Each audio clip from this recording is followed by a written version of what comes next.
Buenas tardes a todos y a todas. Muchas gracias por acompañarnos en este día en el ejercicio de webinar dedicado a celebrar los 25 años de nuestro Parque Madidi, una de las áreas protegidas más biodiversas del mundo. Recordarles que este ciclo de webinars es organizado por el SNAP, el Parque Madidi, WCS, Pienso Verde y Mágica Aventura. El día de hoy tendremos dos charlas, la primera sobre la diversidad de peces del Parque Madidi y la segunda sobre los macroinvertebrados del Parque Madidi. Pedirles por favor que las preguntas las dejemos al finalizar las dos charlas. Para la primera presentación de hoy sobre los peces, tengo el agrado de presentarles a uno de los ictiólogos más reconocidos de Bolivia, el licenciado Guido Miranda.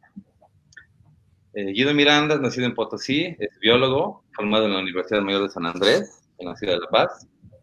Desde el inicio de su carrera fue investigador asociado de la Unidad de Limnología del Instituto de Ecología.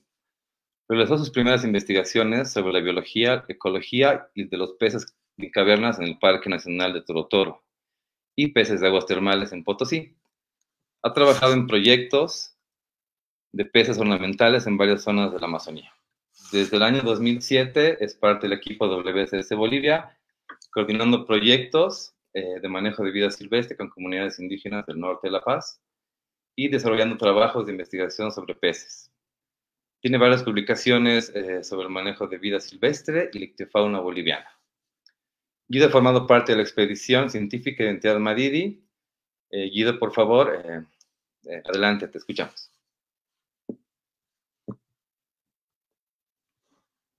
Están presentes. Es un gusto poder ser parte de esta serie de presentaciones. Es un privilegio haber podido conocer el Madidi y bueno, aquí estamos para contar lo que hemos podido conocer sobre los peces. Así que espero que sea de su agrado.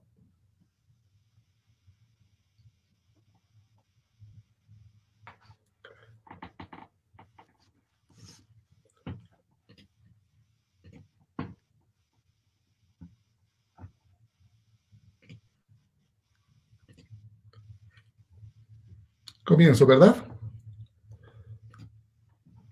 Sí, por favor. Ok. Bien, este trabajo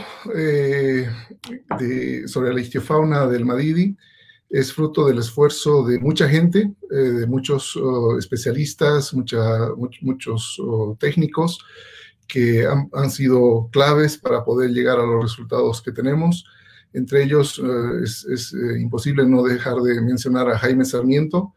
Jaime Sarmiento es el ictiólogo más importante de Bolivia y ha sido un gusto colaborar con él en este proyecto. Él es clave en todo este proceso de investigación y es con el que hemos estado coordinando de cerca todo este trabajo. Y obviamente con muchas otras personas que por tiempo no voy a mencionar, pero es fruto de un equipo que ha coordinado bastante bien y en todos los ámbitos y que representan a todas estas instituciones que están mencionadas abajo, que son parte del Instituto de Ecología, de la Unidad de Limnología, de la UNSA, la Colección Boliviana de Fauna, el Museo de Historia Natural y el Instituto de Investigación para el Desarrollo de Francia. Muy bien, entonces estamos hablando del Madidi en sus 25 años. Muchas felicidades para todos los que conforman esta familia, porque el Madidi es eso, es una familia de los que somos apasionados por lo que tiene en todos los ámbitos, y hasta que nadie diga lo contrario, el área protegida Madidi es la más biodiversa del planeta. Y los peces no son una excepción en esa afirmación. Y eso es porque el Madidi tiene una diversidad de ecosistemas acuáticos impresionante.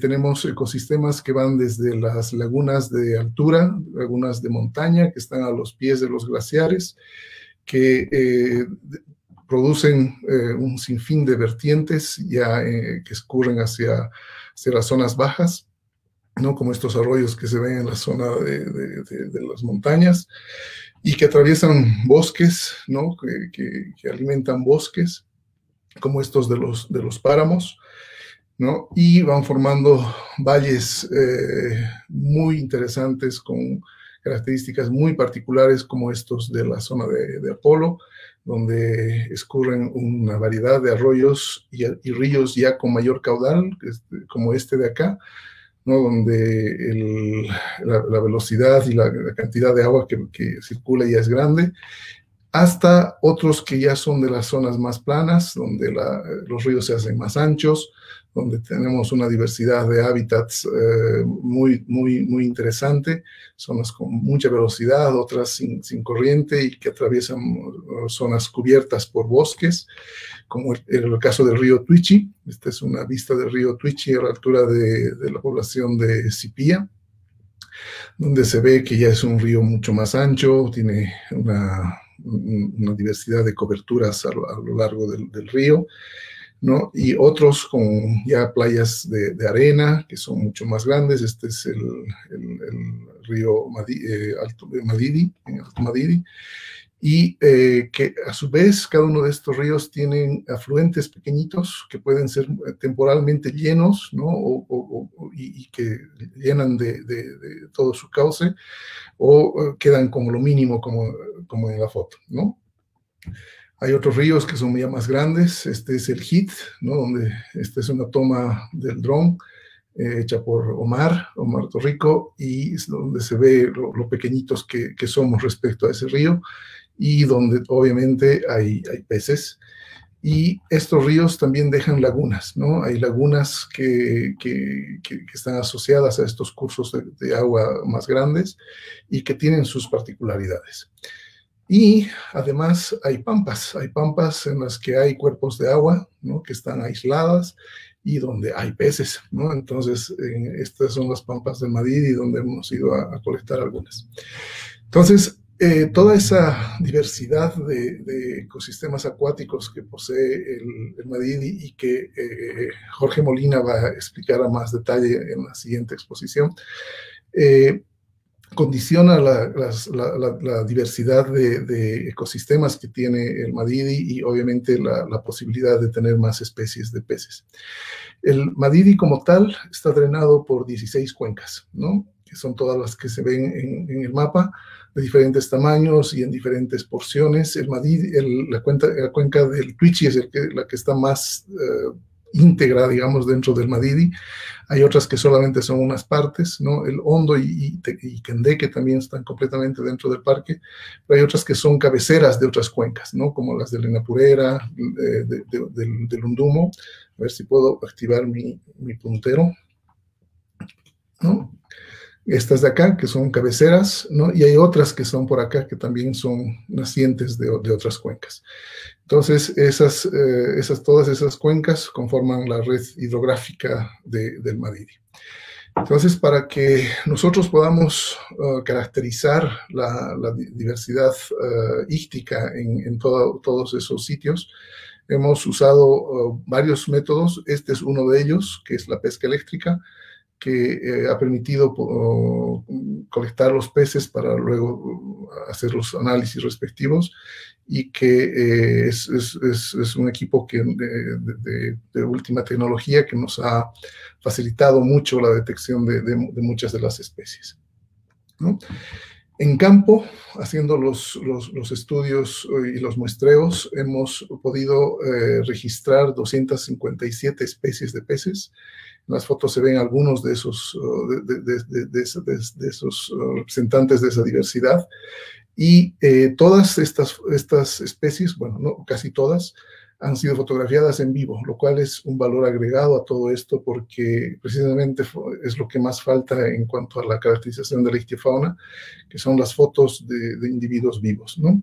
Entonces, aquí tenemos a uno de nuestros fotógrafos, ¿no? Tomando una foto que ya van a ver de una de las rayas que capturamos, ¿no? Él es Rolf, y con eso tenemos una documentación de todas estas especies.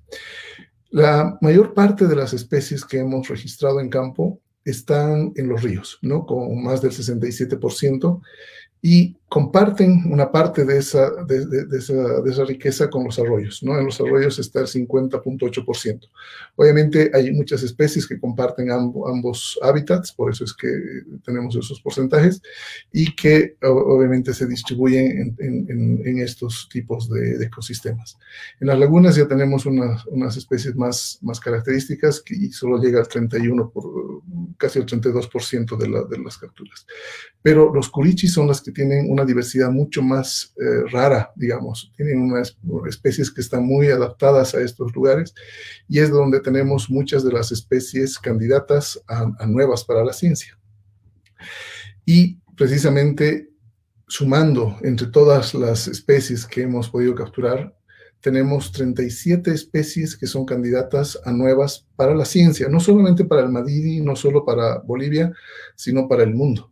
¿No? Especies de las que no se sabía de su existencia y que estaban ahí, esperando ser descubiertas, y que ahora sabemos que son nuevas. Hemos hecho las pruebas iniciales, que no coincide con ninguna de las conocidas, y obviamente necesita ser hecha una descripción para poder darles un nombre y que sean conocidas al mundo entero. Eso hemos hecho ya para una de ellas, ¿no?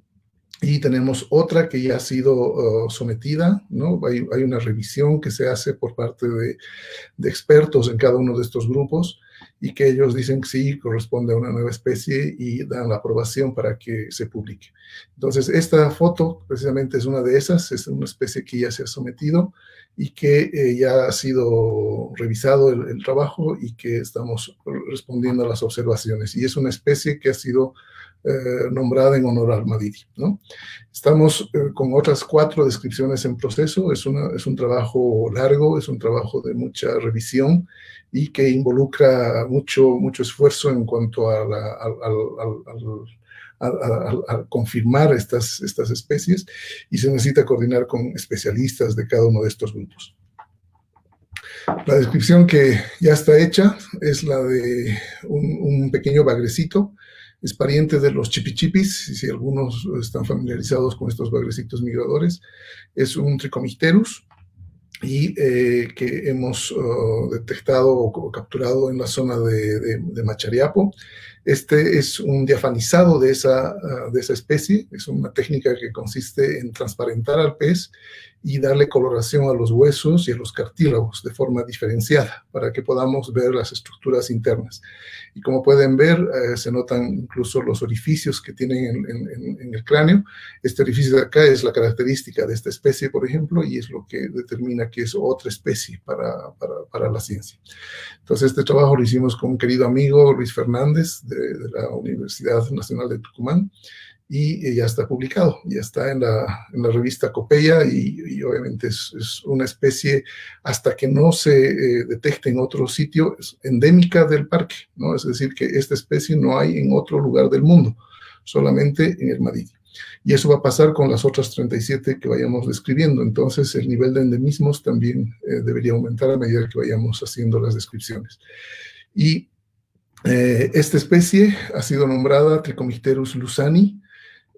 Ha sido nombrada en honor a uno de los ictiólogos más importantes que ha tenido Bolivia, y que tiene, afortunadamente sigue con nosotros.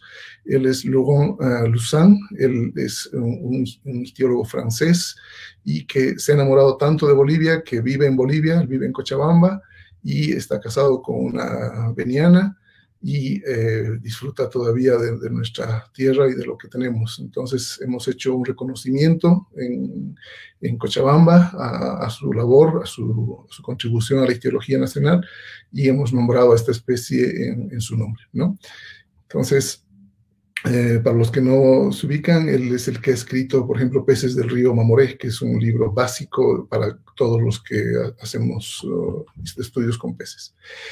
Pero esa no es la única especie, ¿no? Este es otro grupo de peces donde hay muchas candidatas de especies, son las Cetopsorandias, y al parecer es un grupo con una diversidad mucho mayor de la que pensábamos.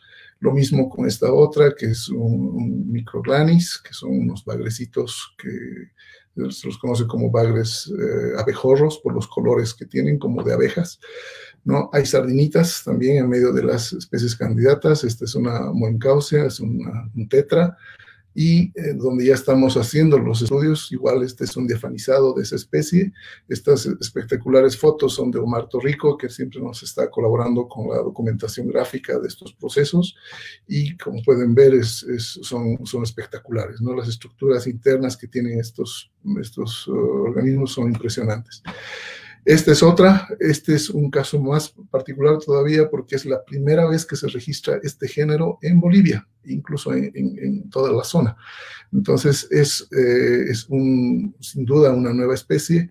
Lastimosamente solamente tenemos un individuo, ¿no? Solo uno ha caído en todo el trabajo. Y obviamente hacer una descripción con un individuo es muchísimo más complicado, ¿no? Porque se tiene que hacer muchas mediciones, se tienen que hacer comparaciones.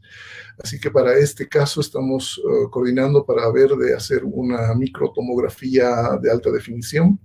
Ya estamos en contacto con algunos especialistas para poder hacerlo y poder describir las partes internas. Al ser el único, no podemos hacer una diafanización como con los otros, porque perderíamos al holotipo.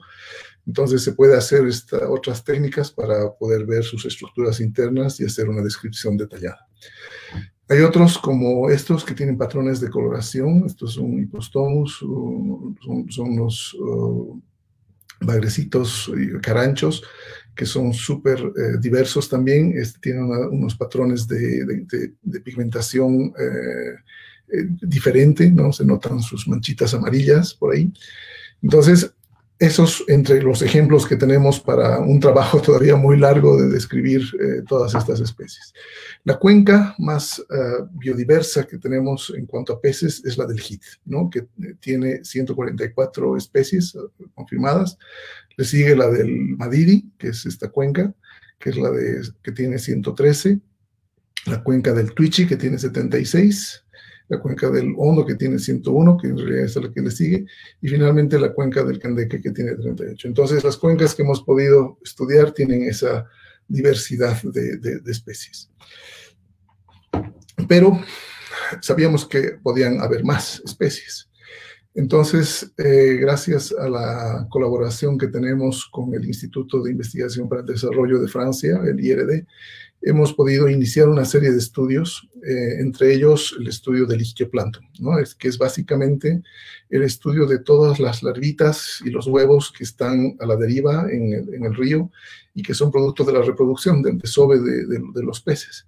Entonces, para capturarlas y para ver qué es lo que hay, usamos estas redes, que son las redes de ichtioplancton, que son las redes largas de 2,5 metros, y que las ponemos en el agua, ¿no? Más o menos en esta forma. Entonces se ponen con una pesa hasta el fondo y se ponen 3 de estas redes para que vayan capturando lo que va transportando el río, y a partir de ello podemos detectar las especies que están desovando en la zona. Entonces aquí vemos el trabajo de buscar los huevitos y las larvas en todo el material que sale. Ahí está Jorge Molina, que es el que va a hablar dentro de poco, que ha sido parte activa de todas las campañas de identidad Madidi en peces, junto con Camila y Gabriel, ¿no? Que son también parte fundamental de este trabajo. Y esto es lo que hemos conseguido. Hay huevos en diferentes estados de desarrollo, ese ya tiene una formación de la columna. Hay larvas y de diferentes especies, ¿no? Como se puede ver. Entonces, y como estas, que claramente este es un bagrecito. ¿Y qué hacemos con esas larvas? Obviamente, identificarlas no es tan fácil, ¿no? Pues volviendo a lo anterior, si bien vemos algunas características que nos pueden decir, por lo menos es un siluriforme, aparece un pimelódide, etcétera, pero no es difícil saber qué especie es si es que con métodos tradicionales. Obviamente se hace, hay formas de identificarlas, pero hemos usado unas técnicas moleculares, genéticas, basadas en el metabarcoding, que básicamente es poner toda la muestra de larvas y huevos en uno, hacer una extracción del ADN de todo ese material, hacer una secuenciación masiva de todo lo que está ahí, y a partir de esas secuencias, con una base de referencias, ver a qué especie corresponde. Entonces, eso se llama la asignación taxonómica, y a partir de eso se genera una lista de especies que están presentes en esa masa, digamos, de material genético. Y eso es lo que hemos usado. Entonces ya ha funcionado bastante bien porque hemos podido identificar, además de otras que se han colectado, 21 especies adicionales. O sea, especies que no las habíamos detectado con las pescas tradicionales, ¿no? Y con eso podemos decir, con una, por lo menos hasta la fecha, de que el parque tiene esta cifra fácil de recordar de 333 especies de peces en el parque, a la fecha. Siempre hay posibilidades de cambios porque la taxonomía, especialmente en los peces, es muy dinámica. Hay revisiones de grupos que se cambian mucho y constantemente. Entonces, pero este es el número con el que estamos ya terminando una publicación, que es el checklist de los peces del Madidi, que la vamos a someter en los próximos días. Y el Madidi va a tener su lista oficial de peces dentro del Madidi, confirmados tanto por las pescas como también por las larvas y los huevos. Entonces, con esto hemos duplicado la cantidad de especies que se conocían antes. Antes comenzamos con una cantidad de 182 especies en la línea base. Siempre hubo revisiones porque habían especies mal asignadas que estaban incluidas. Y luego de un proceso de sistematización como parte también de Identidad Madidi, se quedó con una cifra de 176 especies. Y esta fue nuestra línea base, ¿no?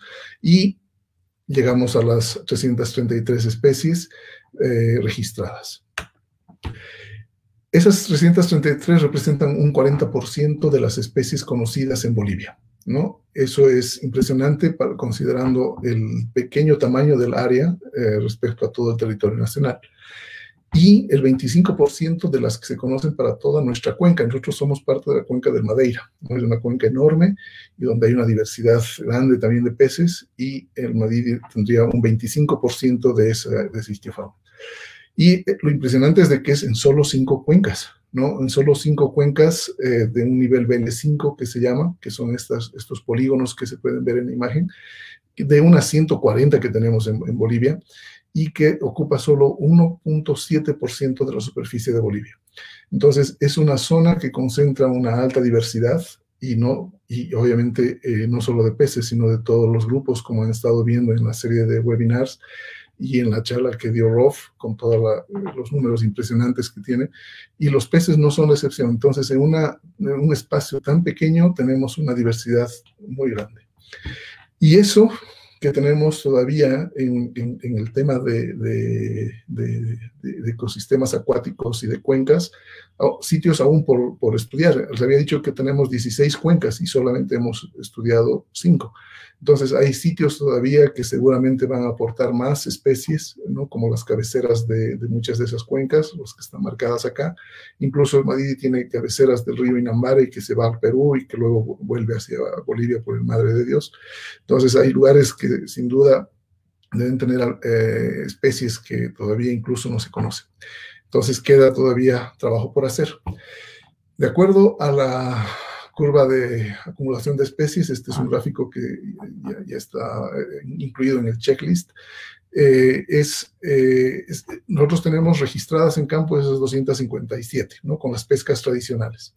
Entonces, los estimadores decían que tendríamos unas 331. Sumando las de larvas, llegamos a un número parecido, a las 333, ¿no? Entonces, ese estimador funcionó bastante bien.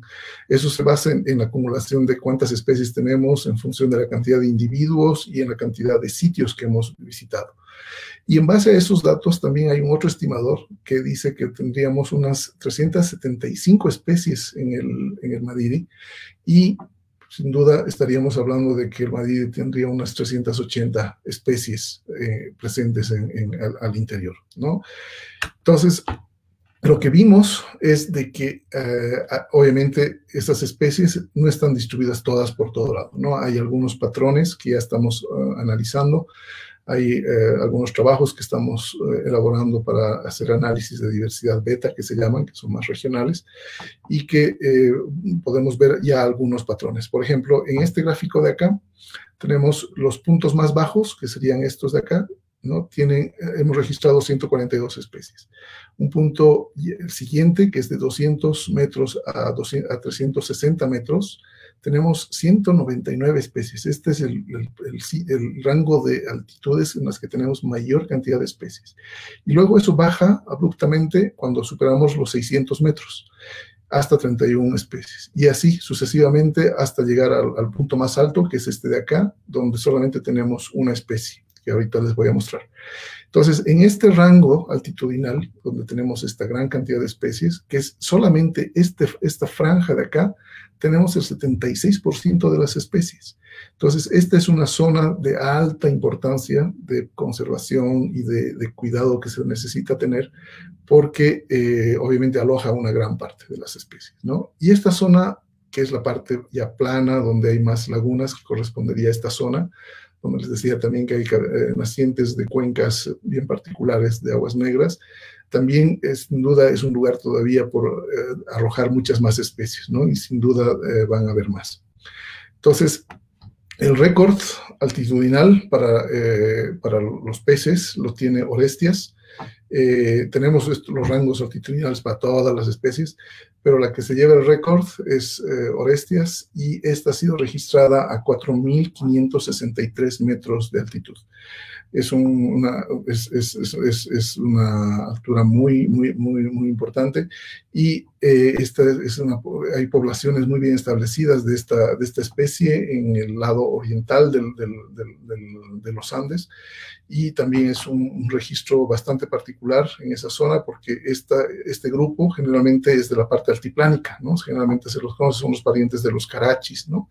Y de los ispis. Entonces está presente ahí. Su forma en la que ha llegado todavía no está esclarecida. Hay algunas teorías que dicen que fue introducida junto con la trucha, pero el hecho es de que está allí y está totalmente adaptada, hay poblaciones súper bien establecidas, y es parte de la ichtiofauna del Madidi. En muchos grupos hemos tenido una mayor diversidad de lo que se esperaba. Antes, algunos grupos se pensaba que era una especie y listo. Ese es el caso de estos bagrecitos. Son unos bagrecitos que tienen una boca modificada como una ventosa. En los acuarios se las conoce como los limpiavidrios y cosas así. Y donde se sabía que solamente había una o dos especies. Pero viendo todo lo que teníamos en todos los sitios, estamos hablando de que hay por lo menos unas 5 a 6 especies, y que obviamente necesitan una descripción, y son parte de estas especies candidatas a nuevas, ¿no? Y donde la diversidad es sin duda muy alta. Y no conformes con todo eso aún, nos metimos a hacer el ADN ambiental, ¿no? Que les voy a explicar, que básicamente lo hemos hecho en la cuenca del Tuichi, ¿no? Para reportar todavía mayor diversidad. Para los que no están familiarizados con qué es el DNA ambiental es todo el ADN, todo el material genético que dejan los organismos en su medio, ¿no? Todos los organismos dejan su material genético por donde están. Nosotros mismos dejamos nuestro material genético por donde andamos. Entonces, en el caso de los peces, ellos dejan ese material genético en el agua como producto de las heces, de secreciones, ¿no? Y también de la descomposición de sus cadáveres, ¿no? Cuando mueren. Entonces, esas fracciones, esas porciones de ADN quedan suspendidas en el agua, y es posible determinar qué especies estaban por ahí, haciendo un análisis de este material genético. Entonces, para eso se hace un bombeo del agua, con ayuda de una bomba, para colectarlos en un cartucho y conservarlos. Entonces, a partir de eso, hacer los análisis genéticos y ver de qué especies se trata. Este es uno de los puntos donde hemos hecho este tipo de metodología, y estamos con los amigos franceses.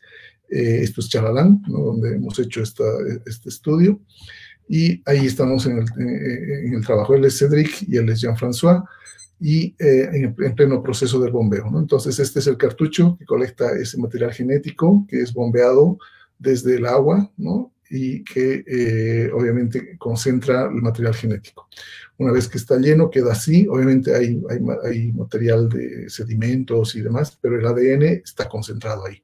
Entonces, esos cartuchos pasan por el mismo proceso que les explicaba con las larvas, ¿no? Un proceso de metabarcoding, donde se hace un análisis masivo de todo el material que está ahí. Se hace una secuenciación de millones de secuencias, y se comparan con bases de datos. ¿no? Entonces, con bases de datos existentes, y se comparan y se hacen las asignaciones correspondientes, ¿no? Como está mostrado acá. Entonces, esa es una gran limitante, porque de las más de 2.400 especies de peces amazónicos, ni siquiera la mitad tienen información sobre sus características genéticas. Y para la parte de Bolivia es menor todavía, ¿no? Entonces, solamente tenemos menos del 25% de las especies caracterizadas genéticamente. Entonces, eso dificulta la comparación. Pero pese a eso, ¿no? En todos los sitios que hemos muestreado, que son lagunas y ríos, ¿no? En la cuenca del río Tuichi, hemos registrado 252 especies, ¿no? De diferentes grupos, de diferentes órdenes, y eso, hasta los últimos resultados que tenemos, estarían adicionando a la zona en general, no solamente al Madidi, unas 86 especies, ¿no? Entonces, esto demuestra que todavía hay mucho por caracterizar, incluso con las mismas pescas tradicionales en la cuenca del Madidi. Entonces, esto lo que está haciendo es confirmar de que el Madidi tiene una diversidad de peces muchísimo mayor. Y muestra también de que este método es un método bastante eficiente como para caracterizar, incluso monitorear la biodiversidad en un área protegida, porque en tan solo 4 semanas de campo, que fue lo que nos tomó hacer el estudio, registramos esas 252 especies de las 454 conocidas en toda la cuenca del Beni. Y eso ha sido hecho entre 1925 con los primeros estudios hasta hace poco. Entonces, eso muestra de que tiene una alta eficiencia, y sin duda, obviamente, va a ser mayor a medida que las referencias vayan creciendo, ¿no? Porque sin duda, si es que tuviésemos más referencias, la cantidad de especies confirmadas sería muchísimo mayor, ¿no? Y como en el agua no solamente dejan su ADN los peces, también hay una infinidad de otros grupos, ¿no? Hemos detectado otros vertebrados, aves, anfibios, reptiles, mamíferos de todo tipo, y también plantas, invertebrados, ¿no? De varios grupos. Este es un árbol que muestra cada uno de esos grupos identificados, y que todavía incluso es un preliminar, pero que muestra la cantidad de formas de vida que hay ahí y que obviamente necesitan ser estudiadas. A partir de estos estudios hemos podido confirmar, tanto por los estudios de huevos, de larvas y con el DNA ambiental, que el Madidi es una zona de reproducción de bagres migradores, ¿no? Los bagres migradores son los predadores tope de los ecosistemas acuáticos, son los equivalentes a los jaguares en los ecosistemas terrestres, y que llegan hasta el Madidi, o por lo menos llegaban, lastimosamente, vamos a ver eso más adelante, para reproducirse, ¿no? Y que tienen muchos ríos como el Tuichi, el Hondo y el Pilón al frente del Madidi, el área protegida hermana del Madidi, que son usadas para la reproducción. Entonces, toda esta zona, y específicamente esta zona roja, es donde hay una producción de huevos y de larvas muy alta, y que muestra la importancia de este sitio para la reproducción de los peces, y que repercute para toda la cuenca, no solamente para la zona. Entonces, hay una u otra importancia del Madidi para toda esta zona. Esta es una foto de un querido amigo que se llama Enrico Richter, lastimosamente no salió su nombre ahí, y que nos ha cedido las fotos. Este es un dorado, uno de estos bagres migradores, el que tiene el récord de la mayor distancia recorrida para la migración, ¿no? Conocida, que llega a 7.600 kilómetros de recorrido, ¿no? Entonces, este es un cálculo hecho en base a la zona del Madidi, la zona de reproducción del Madidi, hasta el estuario, ¿no? Llegan hasta el océano Atlántico y retornan, ¿no? En un proceso que se llama homing, que es volver a la casa, volver al lugar donde han nacido. Entonces, y hemos detectado en estos estudios huevos de esta especie. Lastimosamente, esta zona tiene muchas amenazas, ¿no? Hay amenazas que ya son a nivel global, que es la pérdida de agua. Este es un ejemplo de un lago que está ahí cerca en la zona, que es el Moa, pero solamente como un ejemplo. Pueden ver todo lo que está coloreado en rojo y en rosado, por acá, por esta zona. Es agua que se ha perdido permanentemente. Eso quiere decir de que hay una reducción del cuerpo de agua, del espejo de agua, y que obviamente eso condiciona también la presencia de la biodiversidad asociada a estos cuerpos de agua. Entonces es un proceso que ya ha sido reportado y que hay tendencias a nivel global de que cada vez tenemos menos disponibilidad de agua dulce, ¿no? Entonces tenemos eso, y a eso se le suma una irresponsable extracción de recursos de los ríos. Esta es una foto cerca de Rurre, donde hay maquinaria pesada extrayendo áridos del río, modificando la estructura del río, modificando la geohidromorfología del río, que es clave para que los peces lleguen a estos lugares. Una modificación en la química del río puede hacer de que ya no lleguen, porque ellos siguen señales químicas para volver a los sitios donde han nacido. Entonces, estas obras, estas actividades, hacen de que toda esa zona se vea afectada y obviamente condicione la supervivencia de estas especies. Y a esto sumado la minería ilegal, ¿no? En ese recuadro pueden ver una draga. Esto es allí en el río Madidi, río Beni, al frente del Madidi, donde hay actividad ilegal de oro y que utilizan mercurio para extraerlo, y obviamente se libera al agua toda esa contaminación, y sin duda es perjudicial para toda esta ictiofauna y obviamente para las poblaciones humanas que viven cerca.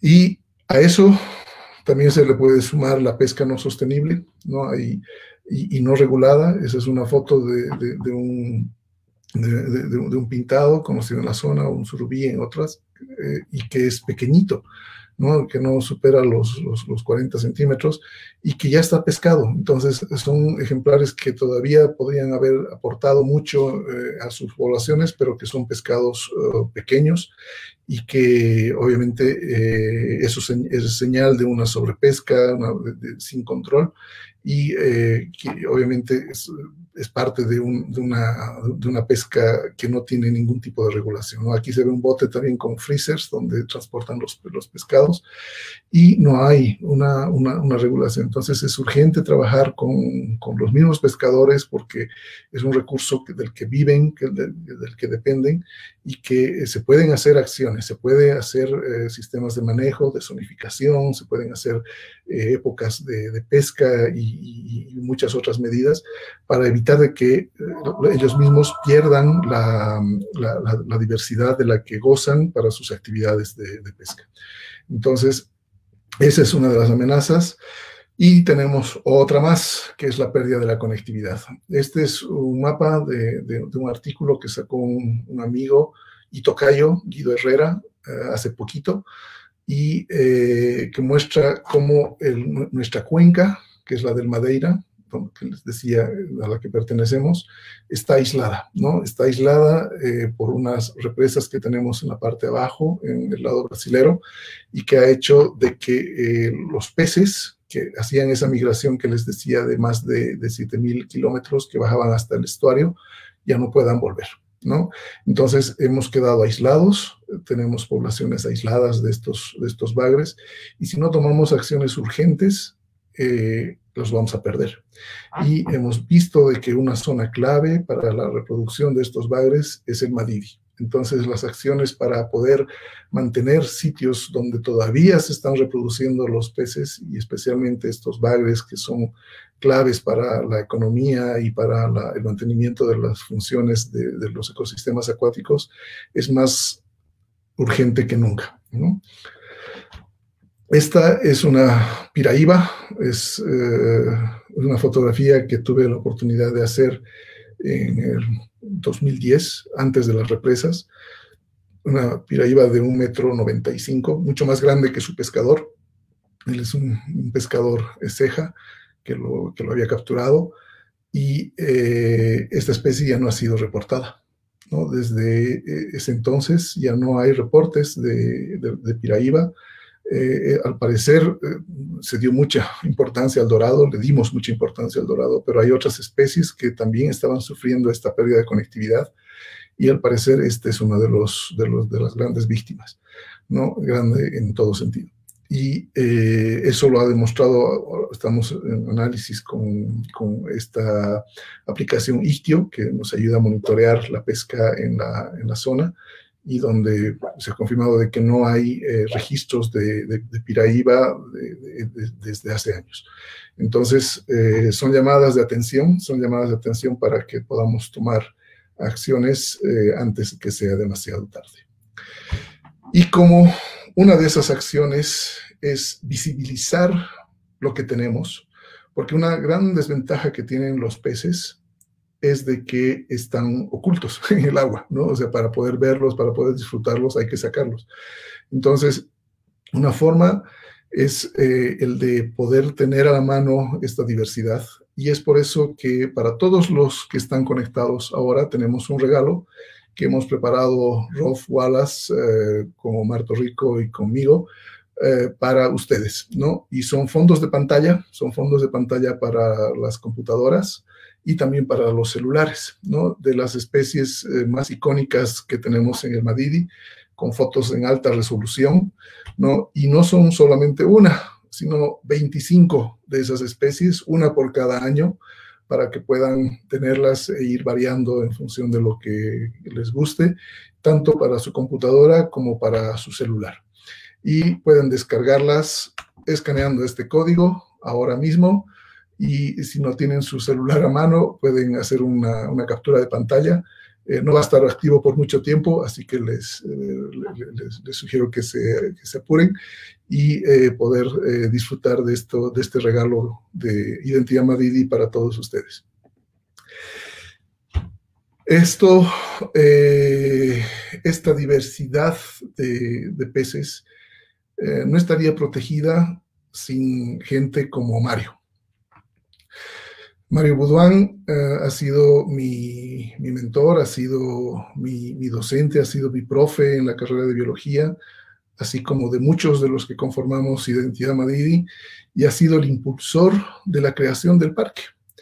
Cuando en una reunión estuvimos con Rolf Wallace y él, le dijimos la cantidad de peces que teníamos, y de otros grupos, obviamente, él nos dijo algo que siempre recordaremos, y dijo, bueno, parece ser que achuntamos, ¿no? el impulsar la creación de este parque, y es verdad.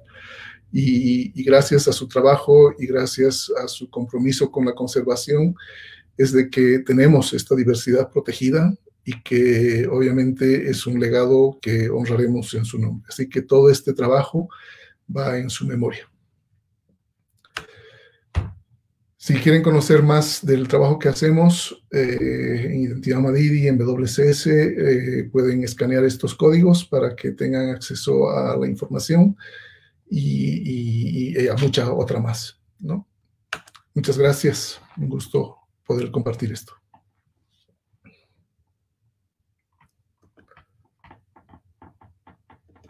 Los resultados obtenidos son realmente impresionantes. Sin duda, tu trabajo y de tu equipo ha incrementado el conocimiento de los peces dentro del área protegida. Debo transmitirte también de que, bueno, hay en los comentarios, en el chat, hay muchas felicitaciones a tu trabajo. Entonces, parece que, y tenemos también una gran cantidad de público presente. Felicidades, Guido. Bien, ahora podemos comenzar con la segunda charla sobre los macroinvertebrados acuáticos del Parque Madidi, para lo cual doy la bienvenida al licenciado Jorge Molina. Jorge Molina es biólogo, está especializado en ecología de ecosistemas acuáticos altoandinos, con énfasis en macroinvertebrados de la región. Inició sus investigaciones en este campo realizando su tesis de licenciatura en los ríos de la zona andina con el estudio de diversidad funcional de los macroinvertebrados, en dos tipos de vertientes. Altiplánica de la Cordillera Real entre los años 2010 y 2013. Continuó su trabajo en bofedales dentro del proyecto Biodiversidad e Interacción del Uso de Suelos frente a la evolución de la disponibilidad de agua en los glaciares en las zonas húmedas de los Andes tropicales y unos bofedales de Jampaturi. Formó parte de la identidad de Madrid entre los años 2015 y 2018. Actualmente, él se encuentra organizando el monitoreo biológico con macroinvertebrados en la cuenca Qatari, en coordinación con la unidad de gestión de la cuenca Qatari, como investigador asociado de la unidad de ecología acuática y el Instituto de Ecología. Jorge, por favor, adelante. Hola Gus, bueno, un saludo grande a todos y espero que podamos compartir toda esta información que se ha generado en este tiempo. Dame un momentito para compartir la pantalla, por favor.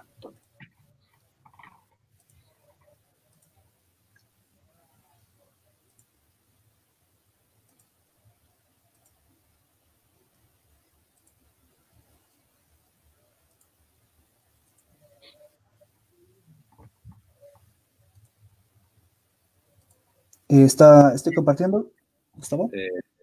Todavía no. Ahora sí, está cargando. Ok. Estamos en línea. Atentos. Sigue, por favor, Jorge. Muy bien. Bueno, muchas gracias a todos por estar aquí. Este trabajo lo hemos desarrollado en conjunto, ¿no? Con lo que es WCS y la unidad de limnología del Instituto de Ecología. Ese trabajo tiene mucho que ver con Guido Miranda y en el apoyo en la unidad de limnología Rubén Marín Pantoja, Julio Pinto y Rob Wallace, ¿no? Que siempre nos ha dado el apoyo para ingresar a estos sitios tan maravillosos. Entonces, hoy día yo voy a hablarles un poco de las experiencias que hemos tenido con la fauna de macroinvertebrados en el parque y quiero hablar un poquito de las implicaciones que tienen esta gran variedad de ambientes acuáticos que tenemos en el parque en la medición de la calidad ecológica de los cuerpos de agua. He colocado esta diapositiva precisamente porque en números, como Rob, Guido, antes de mí, anteayer, Zen, o sea, sabemos que esta zona es una de las más diversas del planeta y requiere protección. Precisamente esa protección va a venir a pie de lo que va a ser el monitoreo, ¿no? Y nosotros, conscientes de eso, sabemos de la importancia del agua, entonces queremos proponer también algunas herramientas, ¿no? Para el monitoreo de los cuerpos de agua. Estamos hablando del Parque Madidi, ¿no? Forma parte del corredor biológico Vilcabamba-Amboró, ¿no? Y se encuentra en un lugar estratégico. Es una zona que tiene protección. O sea, hay un parque en el lado del Perú, tenemos parques nacionales y municipales también al lado oeste. Entonces, está en una zona muy estratégica en la que se desarrolla. Y en ese sentido, nosotros queríamos primero, ¿no? Conocer la fauna de macroinvertebrados en esta zona, que tiene bastantes ambientes, ¿no? Además de eso, evaluar las condiciones de hábitat y estabilidad natural en las que se desarrollan y conocer y reconocer estas implicancias en la estimación de la calidad ecológica en estos grandes gradientes que se tiene. Hemos visto que en todo el proyecto se han tocado diferentes zonas de estudio con diferentes rangos altitudinales y diferentes zonas de vida. Y en ese sentido, esto involucra un gran esfuerzo, ¿no? Entonces, hay que reconocer ese esfuerzo y ese trabajo que se ha desarrollado en todos estos ambientes. Estos son los sitios de muestreo que hemos tenido dentro de lo que es el parque. Y tenemos muestreos desde la zona alta, Chocollo, Puina, Chulo, ¿no? En la parte media, Mamacona, Sipía, Sarayo, la parte de Piedemonte, Tuichi, Hondo, Quendeque, y la parte más baja, que tenemos las estaciones de Madidi y Hit. Entonces, para entender un poco esto de lo que es la calidad ecológica, tenemos que enfocarnos en los componentes, ¿no? que tiene. Precisamente el ámbito físico, en donde hablamos por ejemplo, ¿no? El tipo de sustrato que tienen los cuerpos de agua, la velocidad de estos cuerpos, cómo están compuestas las riberas de los ríos, ¿no? Además de las variaciones de temperatura que pueden tener. Dentro del ambiente químico tenemos las condiciones básicas de del agua, ¿no? Por ejemplo, el pH, el oxígeno disuelto, la turbidez, la conductividad. En ese sentido, como hablamos de ambientes naturales, ¿no? Poco intervenidos, entonces nos vamos a concentrar mucho más en el ambiente físico que en el ambiente químico, precisamente porque tenemos poca variación, pocos lugares de impacto, a pesar de que tenemos de manejo integrado, en donde sí tenemos una cierta cantidad de impacto antropogénico. Y adicionalmente tenemos el componente biológico, que está compuesto por las diferentes micrófitas, macrófitas, los macroinvertebrados y los peces. Entonces, todo esto, la evaluación de todos estos parámetros nos va a dar una evaluación integral de lo que es la calidad ecológica. Entonces, vamos a ver qué son los macroinvertebrados. Estos son individuos, ¿no? Principalmente pueden ser larvas, pupas, ninfas, náyades o adultos de invertebrados que viven en el sustrato de los cuerpos de agua y que por lo menos en alguna etapa de su ciclo de vida están ahí dentro del sustrato o viviendo en la columna del agua. Entonces, estos individuos se los utiliza para conocer el estado de la salud de los cuerpos de agua y lo interesante es de que estos individuos son bastante ignorados y también, pero nos da mucha información acerca de la salud de los ecosistemas. Entonces, dentro de cada zona que hemos visto, hemos implementado un diseño básico, ¿no? Hemos buscado un río principal, ¿no? El cual hemos evaluado de gran manera, o sea, hemos evaluado con gran esfuerzo, y hemos buscado 3 tributarios mínimamente en cada uno de ellos para evaluarlos también. En ese sentido, si es que las condiciones eran adecuadas, continuábamos con la evaluación, o sea, buscábamos otros ambientes, ¿no? En el caso de peces se buscaban los curiches, se buscaban las pozas, pequeñas lagunas, ¿no? Y en el caso de la fauna de macroinvertebrados, nos hemos concentrado más en los ríos, precisamente para calcular esta calidad ecológica. Los macroinvertebrados han sido colectados en los ríos con una red Surver, ¿no? Estos en los diferentes cuerpos de agua de una manera cuantitativa, y hemos utilizado una red de mano para hacer un complemento de la información cuantitativa para el cálculo de la calidad ecológica. Todo esto se ha registrado en lo que son planillas de campo y hemos traído un montón de información. Los parámetros físico-químicos y morfoestructurales, los parámetros físico-químicos han sido registrados con un equipo HANA multiparamétrico que tiene estos parámetros básicos, ¿no? El pH, la conductividad, la temperatura, el oxígeno disuelto, la saturación, la salinidad, la turbidez y los sólidos disueltos totales. Hemos medido también ciertas características como ser la profundidad, la velocidad, estos dos para tener una idea del caudal que tenemos en cada uno de los puntos de muestreo. Hemos visto el tipo de sustrato, para esto hemos hecho transectos en los cuales hemos categorizado los sustratos para tener una idea de la diversidad de sustrato que tenemos. Hemos aplicado un índice de diversidad de sustrato para tener esta idea de si hay más heterogeneidad, menos heterogeneidad. Y también hemos evaluado, como habíamos dicho, la inestabilidad del canal con el índice de Fancú, que lo vamos a detallar un poquito más adelante. Aquí tenemos a Guido Miranda, a Eric Loaiza, que en este momento están haciendo la calibración del equipo en condiciones bastante frías.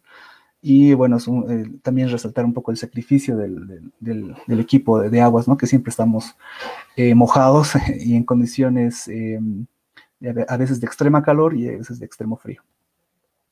Luego, las muestras se han evaluado, ¿no? En los laboratorios de la unidad de limnología con todo el equipo que ellos tienen, y hemos podido determinar la clasificación de los individuos, ¿no? Para el cálculo de los índices de calidad ecológica.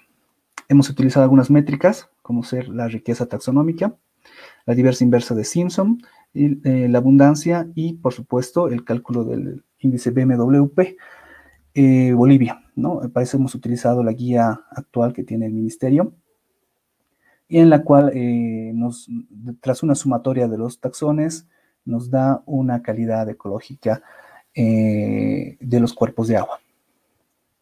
Entonces, habíamos hablado un poco del índice de inestabilidad del cauce. Es un índice muy importante porque precisamente mide la estabilidad, en este caso, de las riberas, por ejemplo, si hay vegetación o no, qué tipo de vegetación es, si es una vegetación con raíces, sin raíces, ¿no?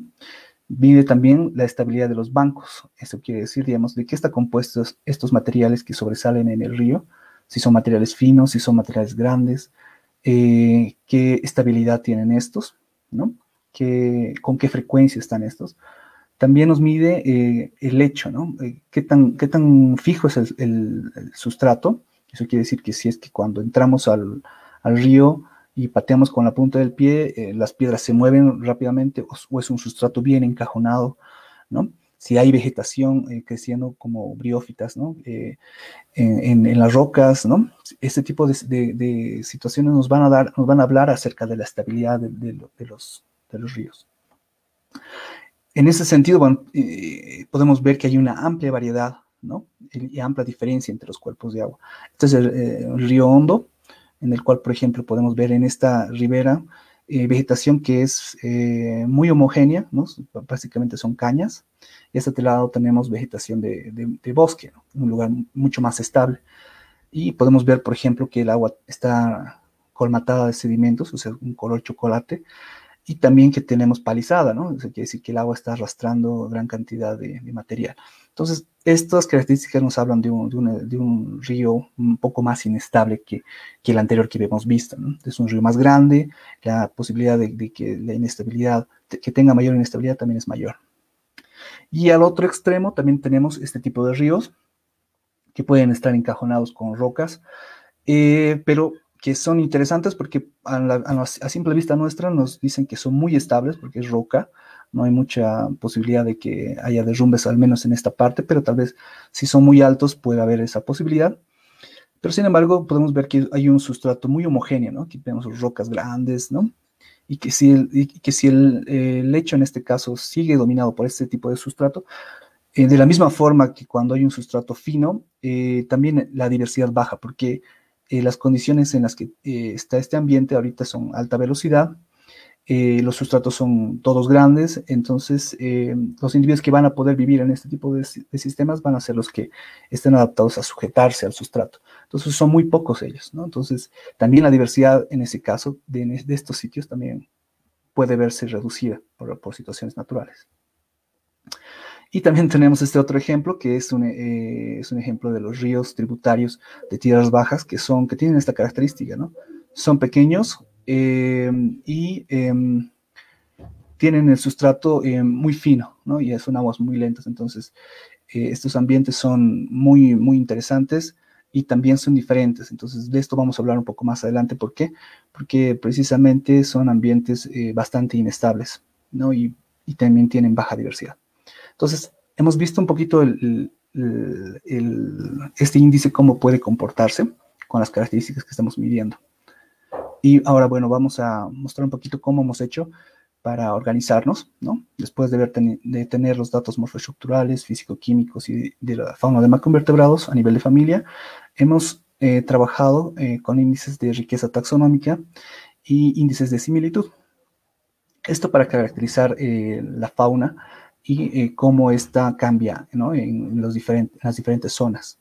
Y luego hemos hecho una serie de análisis exploratorios, como ser componentes principales, y NMDS para que nos muestre algunos patrones de estas comunidades y la cercanía que tienen entre ellas. Y finalmente hemos hecho algunas correlaciones precisamente para mostrar las relaciones que pueden haber entre los índices de calidad ecológica con los de inestabilidad. Entonces, como resultados generales, tenemos que se han colectado 19.079 individuos, de los cuales se han identificado 70 taxas, y de estos 66 están en ríos, y de este número el 85% son insectos.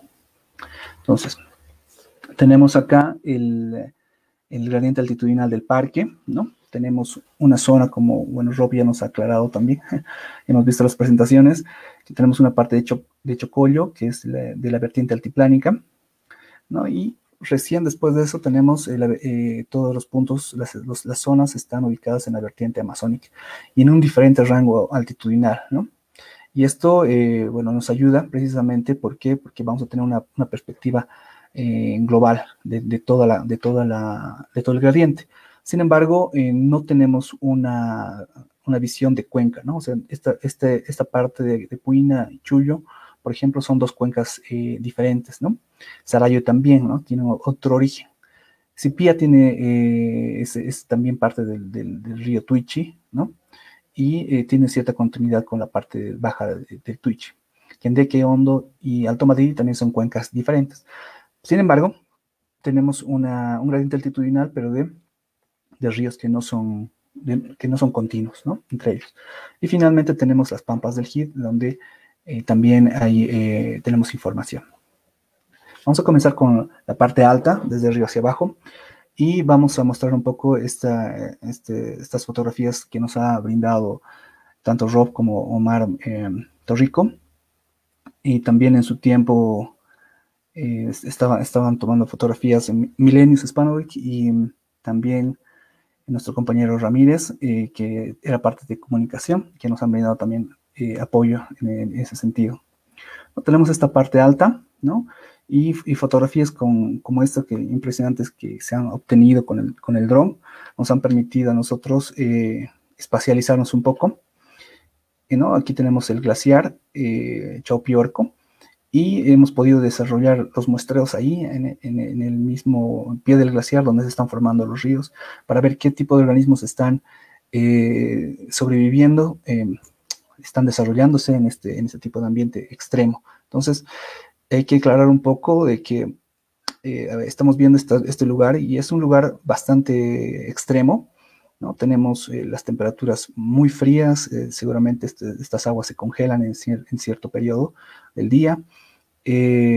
También tenemos el sustrato, que es un sustrato muy, muy fino, que es una mezcla de partículas de sedimento del glaciar con la roca que está triturada, ¿no? Es un material muy suelto. Entonces, en este tipo de ambiente se desarrolla también la vida. Los macroinvertebrados también están presentes. Más abajo, dentro de esta misma cuenca, se encuentran ríos que unen a lagunas, ¿no? Como esta, y podemos ver el color de la laguna con un color lechoso, que nos está diciendo que el glaciar está desprendiendo estos sedimentos, y se están acumulando en las lagunas que son en Rosario, y estas poco a poco van depurando este color lechoso del agua, hasta donde más abajo ya el agua es básicamente transparente. Por el otro lado tenemos a Puina, que también tiene valles glaciares, pero con una pendiente mucho más pronunciada. Esto se debe a la historia geológica del lugar, la exposición que tiene, ¿no? Ha posibilitado la formación de toda la cuenca amazónica, y la pendiente obviamente está hecha por la erosión hídrica, ¿no? que tiene la cuenca. Y tenemos pendientes muy, muy elevadas y rápido descenso hacia la parte amazónica. Estas son algunas imágenes que tenemos del lugar, y aquí, bueno, mostrar un poco los individuos que se están desarrollando en esta zona. Son individuos muy pequeños, los cuales apenas se pueden fotografiar. En algunos casos hemos pedido ayuda a fotógrafos profesionales, como Omar Torrico, que nos ha apoyado mucho en algunas tomas que les voy a mostrar más adelante. Este individuo es Podonomus, perdón, de la subfamilia Podonomine. Es un quironómido que vive en estas condiciones de extremo frío, ¿no? Y también con estas aguas cargadas de sedimentos. Esta se encuentra a una altitud de 4.800 al pie del glaciar Chaupiorco. 4.800, estoy hablando más de 5.000 metros al pie del glaciar Chaupiorco, y podemos ver una gran cantidad de estos individuos cuando hacemos los muestreos. Entonces son individuos que en la zona tropical han reemplazado a esta otra subfamilia de Amecine, que se encuentra en las zonas templadas. Sin embargo, es algo interesante que hay que aclarar, es que también hemos encontrado algunos individuos que corresponden a la descripción de la subfamilia de Amecine, pero en cantidades bien pequeñitas, ¿no? Y esto nos indica de que probablemente tengamos algunos representantes de esta subfamilia del género Diamesa en la región. Y esto, obviamente, en estas aguas bastante frías y bastante colmatadas de sedimentos. Más abajo ya podemos ver comunidades ya andinas, ¿no? Mucho más desarrolladas, ¿no? Con la presencia de plecópteros, efemerópteros y también tricópteros.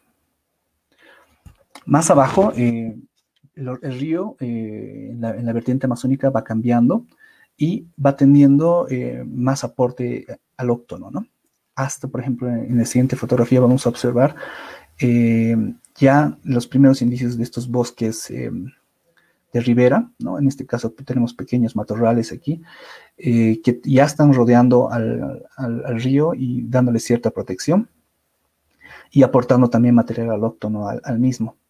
Entonces esto es a 3.300 en el río Puina y tenemos un sustrato bastante grueso y en la fotografía podemos ver que las aguas tienen todavía una coloración lechosa. Eso quiere decir que debido a la pendiente, las aguas, el efecto de los glaciares llega mucho más abajo que en la otra vertiente. En la vertiente altiplánica ya no se notan los tirs glaciares, los sedimentos glaciares cuando llegan al altiplano, por ejemplo. Pero a esta altitud, aquí todavía seguimos viendo estas aguas. Por el otro lado tenemos la cuenca de Chulo, Chiara, que también es muy similar a la de Puina, en la parte baja, precisamente porque está dentro de los rangos altitudinales. Y podemos ver que la misma cuenca es una cuenca en U, y esta todavía tiene mucha similitud con la cuenca paralela, que es la de Puina, como podemos observar. Y en estos sitios se desarrolla una fauna bentónica muy interesante de montaña, donde ya tenemos a los pérlidos como la cabeza de la retrófica, ¿no?